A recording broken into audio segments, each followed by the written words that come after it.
India को अगर world cup जीतना है तो अब यशस्वी जायसवाल को खिलाना बहुत जरूरी है। क्यों जरूरी है? वो इसलिए कि इस वर्ल्ड कप में अगर आप बल्लेबाजों के स्कोरिंग एरियाज देखें तो आपको वो दिखेंगे। Square of the wicket spinners के खिलाफ ज्यादा रन स्कोर हुए हैं। ज्यादातर बैट्समैन स्वीप शॉट का इस्तेमाल कर रहे हैं, रिवर्स स्वीप शॉट्स का इस्तेमाल कर रहे हैं, क्योंकि यहाँ पर स्पिनर को डाउन द ग्राउंड टर्न होती गेंद पर, स्लो विकेट पर, फंस के आने वाली गेंद पर डाउन द ग्राउंड शॉट्स लगाना मुश्किल है। और इंडियन ओपनर्स के पास ये स्वीप और रिवर्स स्वीप वाले शॉट्स नहीं है। हैं तो वो उतने कंफर्टेबल नहीं है, उतने यूज टू नहीं है। आप बात अगर विराट कोहली की करें तो विराट कोहली ने अपने करियर में गिने चुने स्वीप शॉट्स खेले होंगे। रिवर्स स्वीप तो शायद ही उन्होंने कभी खेला हो, एक आधा शॉट जो मैं भूल गया हूं वो अलग बात है। अदरवाइज विराट कोहली को आप कभी स्वीप और रिवर्स स्वीप खेलते हुए नहीं देखते। उन्होंने इस वर्ल्ड कप में आके कुछ हद तक ट्राई किया है, लेकिन अभी वो उनका पका हुआ शॉट नहीं है, उस पर उतना सक्सेसफुल नहीं होते हैं, उतना रिलाय भी नहीं करते हैं विराट कोहली। तो उनको अगर स्कोर करना है और रन बनाने हैं तो उनको डाउन द ग्राउंड ही जाना पड़ेगा। और डाउन द ग्राउंड जाना इन विकेट्स पर उतना सेफ ऑप्शन नहीं है, उतना कंसिस्टेंट बेसिस पर आप हिट नहीं कर सकते। तो अगर यहां पर आपको पार स्कोर या उससे आगे बनाना है और एक बेहतर स्ट्राइक रेट से खेलना है तो आपके आर्सेनल में ये कुछ अनऑर्थोडॉक्स क्रिकेटिंग शॉट्स जो अभी भी कहे जाते हैं, मेरे हिसाब से इनको अब ऑर्थोडॉक्स शॉट्स मान लेना चाहिए। वो आपके तर्कस में होने बहुत जरूरी हैं। तो सबसे पहला रीजन मुझे लगता है कि यशस्वी जायसवाल को इंडिया की प्लेइंग 11 में फीचर करना चाहिए, वो स्ट्रेटेजिक है, टैक्टिकल है कि आपको टॉप ऑफ द ऑर्डर ऐसा बैट्समैन चाहिए जो स्वीप और रिवर्स स्वीप का इस्तेमाल करता हो। क्योंकि टीमें अब ये भी करेंगे कि रोहित शर्मा और विराट कोहली को उन्होंने सामने देखा तो स्पिनर्स को जल्दी लेके आएंगी। तो वो टैक्टिक्स तोड़ने के लिए आपके पास वो शॉट्स भी होने चाहिए, वो इंटेंट भी होनी चाहिए। पहली चीज, यशस्वी जायसवाल के पास वो शॉट्स हैं। दूसरी चीज, यशस्वी जायसवाल को वो फियर नहीं है जो शायद रोहित शर्मा को है, विराट कोहली को है, जल्दी आउट होने का। क्योंकि वो यूज टू है। पास्ट में आप अगर आईपीएल में देखें, भले ही ये सीजन उनके लिए खराब गया, लेकिन उनकी इंटेंट हमेशा आप देखेंगे कि बॉल वन से बड़ा शॉट लगाने की रहती है। पिछले सीजन तो जो कारनामा उन्होंने किया था वो आपने देखा ही है। इंडिया के लिए जो क्रिकेट उन्होंने खेली वो भी आपने देखी है। लेकिन सीनियर प्लेयर्स के साथ क्या होता है कि इनिशियली मैं थोड़ा सिचुएशन असेस कर लूं, विकेट असेस कर लूं, उसमें आप क्या करते हैं, 2 ओवर 3 ओवर निकल जाने देते हैं। और जब आप 2 ओवर 3 ओवर निकल जाने देते हैं इस तरह के स्लो विकेट पर, तो आपको लगता है कि अरे हम तो स्कोरिंग रेट में बहुत पीछे रह गए। फिर आप कहीं पैनिक करते हैं, आप आड़े तिरछे शॉट्स लगाने की कोशिश करते हैं और उसमें फिर आउट होते हैं। इंडिया का ओपनिंग कॉम्बिनेशन सक्सेसफुल भी नहीं रहा है। दूसरा, आप अप्रोच वाइज भी देखेंगे, जो एक यंगस्टर में होता है ना, फियरलेस होता है, और जो एक एक्सपीरियंस खिलाड़ी होता है वो कभी भी उतना फियरलेस हो ही नहीं सकता। तो ये वाला फैक्टर है, यहां पर आपको रिस्क लेना पड़ेगा। आप देखिए जिस तरह से आपके लिए ऋषभ पंत ने रिस्क लिया है, सक्सेसफुल रहे, सूर्य कुमार यादव ने लिया है, सक्सेसफुल रहे। तो मेरे हिसाब से दूसरा फैक्टर ये भी है कि आपको उनको ये अपॉर्चुनिटी देनी चाहिए कि वो फियरलेस बैटिंग करते हैं, quick off the block start कर सकते हैं। जैसे मैंने कहा कि आते ही पहले ओवर से दूसरे ओवर से आपके लिए बड़े शॉट्स वो लगा के दे सकते हैं।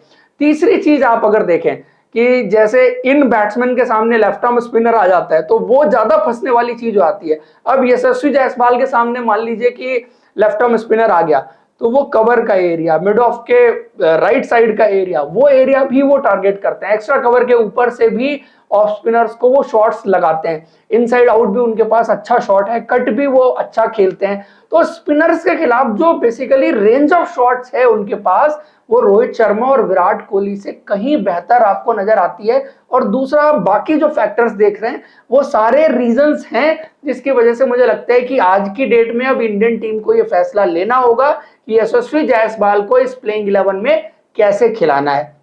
अब दूसरी बात, कब खिलाना है। क्या आप बांग्लादेश मैच से ये चीज स्टार्ट करेंगे या आप एक मैच का और इंतजार करेंगे? देखिए, ऑस्ट्रेलिया वाले मैच में बारिश हो सकती है जो पूर्वानुमान है, और अगर कहीं वो मैच वॉश्ड आउट हो गया तो क्या फिर आप सीधा उनको सेमीफाइनल में खिलाएंगे या फिर खिलाएंगे नहीं? तो मुझे लगता है सारी परिस्थितियों को ध्यान रखें तो यही वो डिसाइसिव मैच है जहां पर इंडिया को अपने टीम कॉम्बिनेशन में चेंज करना चाहिए। ऐसा इसलिए भी है क्योंकि परमिटेशन कॉम्बिनेशन तो आप बहुत सारे कर सकते थे, बट आपको सबसे ज्यादा जरूरत जो है वो टॉप ऑफ द ऑर्डर है, आपको एक ओपनर की है। आपके ओपनर्स रन नहीं बना रहे और पावर प्ले में आपका स्कोर कुछ खास बनता हुआ नहीं दिख रहा। अब वो आएंगे किसकी जगह? बात हमने कंपैरिजन में रोहित विराट की और उनका कंपैरिजन किया, because opener versus opener comparison realistic बनता है। लेकिन यहां पर शिवम दुबे की भी परफॉर्मेंस नहीं है, उनके सिलेक्शन को लेकर भी बहुत सवाल उठ रहे हैं। लेकिन शिवम दुबे का जो सिलेक्शन है, अगर आप देखें एबिलिटी के मामले में, स्पिनर्स को मिडिल ओवर्स में छक्के लगाने की एबिलिटी पर मुझे कोई संदेह नहीं है। आप दुनिया का कोई भी गेंदबाज उनके सामने ले आइए, जब वो अपने फ्लो में खेल रहे हो वो किसी को भी छक्के मारेंगे। और आप उनको एक पर्पस पे, एक रोल में उनको लेकर के आए, अभी तक वो उसको फुलफिल करने में सक्सेसफुल नहीं हुए हैं, लेकिन मैं मानता हूं कि वो आपकी टीम में गेम चेंजर हो सकते हैं। ये गैम्बल है आपके लिए, हो सकता है कि आपको उनकी जरूरत ही ना पड़े और वो फेल भी हो जाए, कुछ भी हो सकता है। बट ये रिस्क मैं शिवम दुबे के साथ लेना चाहूंगा। उसका रीजन है, आप पिछले T20 वर्ल्ड कप में अगर आप देखें, आपकी डिपेंडेंसी अग्रेसिव बैट्समैन में किसके ऊपर थी? सूर्य कुमार यादव के ऊपर। सूर्य कुमार यादव फेल हुए, विराट कोहली और हार्दिक पांड्या के रन बनाने के बावजूद आपकी टीम हार गई, बिकॉज वो उस पेस पर रन नहीं बने। और जब आपकी डिपेंडेंसी सिर्फ एक बैट्समैन पर होती है तो उसके फेल होने की प्रोबेबिलिटी भी उतनी ही होती है।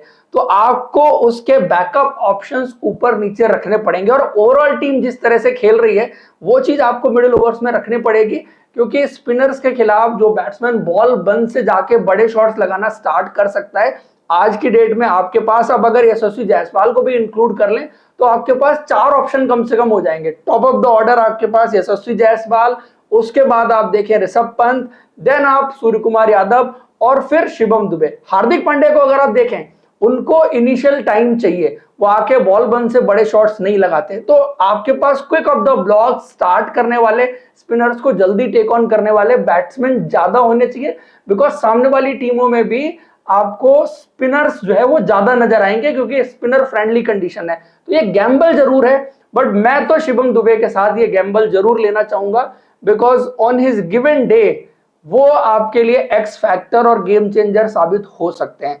दूसरा ऑप्शन रह सकता है कि रविंद्र जडेजा। रविंद्र जडेजा परफॉर्मेंस अभी तक इस वर्ल्ड कप में उनकी कुछ खास रही नहीं है, लेकिन रीजन ये है कि रविंद्र जडेजा आप अगर देखें तो उनके खेलने से टीम को वो बैलेंस मिल रहा है। छठा गेंदबाजी का प्योर ऑप्शन भी मिल रहा है और आठवां बल्लेबाजी का ऑप्शन भी मिल रहा है। भले ही वो परफॉर्मेंस में ज्यादा आपको कुछ नहीं दिख रहा है, बट रविंद्र जडेजा के खेलने और ना खेलने में टीम का बैलेंस और ऑफ बैलेंस आपको जरूर नजर आएगा। आप अगर रविंद्र जडेजा को इस टीम से निकाल के यशस्वी जायसवाल को डालते हैं तो आप एक बॉलर शॉर्ट हो जाते हैं। अगर आप रविंद्र जडेजा को निकाल करके एक गेंदबाज डालते हैं तो आप एक बैट्समैन शॉर्ट हो जाते हैं। तो कहीं ना कहीं वो बैलेंस के पॉइंट ऑफ व्यू से वो पोजीशन बहुत इंपॉर्टेंट है। और रविंद्र जडेजा जिस रोल में खेल रहे हैं, मैं नहीं चाहूंगा कि आप उस जगह को भी अभी आज की डेट में छेड़े। परफॉर्मेंस ना होने के बावजूद भी वो पोजीशन क्रिटिकल है। उस पोजीशन पर आपके पास बैलेंस होना बहुत जरूरी है, आपका छठा बॉलिंग ऑप्शन होना भी जरूरी है और आठवां बैट्समैन होना भी आपके पास बहुत जरूरी है। उसके बाद जगह बचती है विराट कोहली और रोहित शर्मा की। इसके अलावा मुझे नहीं लगता किसी को सूर्य कुमार यादव की जगह पर सवाल होगा, किसी को हार्दिक पांड्या की जगह पर सवाल होगा, अक्षर पटेल की जगह पर सवाल होगा, या किसी और गेंदबाज की जगह पर सवाल होगा, क्योंकि वो तो सब खेलेंगे ही खेलेंगे। 2 खिलाड़ियों की जगह बचती है, रोहित शर्मा और विराट कोहली। चूंकि रोहित शर्मा कैप्टन है तो वो उस कैटेगरी से बाहर हो जाते हैं, बच गए विराट कोहली। सीधा कंपैरिजन में मैंने सबसे पहले बात कर ली थी कि जो चीज विराट कोहली लैक करते हैं और जो यशस्वी जायसवाल के पास है, यशस्वी जायसवाल के आने से आपको टॉप ऑफ द ऑर्डर एक लेफ्ट हैंडर और मिल जाएगा। जो बहुत सारे लोग अभी बात कर रहे थे कि आप ऋषभ पंत को ओपन करा दें रोहित शर्मा के साथ, वो कॉम्बिनेशन हो सकता है कि विराट कोहली को 3 ले आए। बिकॉज आप मान लीजिए कि ऋषभ पंत को ऊपर लेके जाते हैं, विराट कोहली को 3 लेके आते हैं, ये ठीक है, चलने को ये भी चल सकता है, बट आपको बैट्समैन ऐसा चाहिए जो एक और एडिशन करे उस चीज में, जिस तरह के खेल की जरूरत ज्यादा है। विराट कोहली बहुत बड़े बैट्समैन हैं, बहुत बड़े बल्लेबाज हैं, लेकिन इन कंडीशंस में अभी तक जो खेल देखा है उसको देख के मैं ये जरूर कह सकता हूं कि आपको टैक्टिकली, स्ट्रेटेजिकली यशस्वी जायसवाल जैसे बैट्समैन की जरूरत ज्यादा है। बाकी सभी तो अपने अपने रोल में खेल ही रहे हैं, but Virat Kohli somehow role में खेल भी नहीं पा रहे हैं, परफॉर्मेंस भी नहीं हो रही है, और जो खेल देख के समझ में आ रहा है वो उसमें ज्यादा स्ट्रगल करते हुए नजर आ रहे हैं। तो आप लोग को क्या लगता है, ये जो चेंज होना चाहिए यशस्वी जायसवाल का, वो किसकी जगह पर होना चाहिए? क्या विराट कोहली की जगह पर होना चाहिए, कोई और परमिटेशन कॉम्बिनेशन इंडियन टीम को खिलाना चाहिए? रही बात संजू सैमसन की, तो मुझे नहीं लगता है कि संजू सैमसन के लिए आज की डेट में कहीं जगह है। जो रियलिस्टिक चेंज है वो एक ही है, और जरूरत जो आपको नजर आज की डेट में आती है वो यशस्वी जायसवाल की आती है। कैसे फिट करेंगे रोहित शर्मा की जगह, शिवम दुबे की जगह, रवि जडेजा की जगह, आप सब कमेंट करके जरूर बताइए। वीडियो अच्छा लगा है तो लाइक और सब्सक्राइब जरूर करें। Thank you.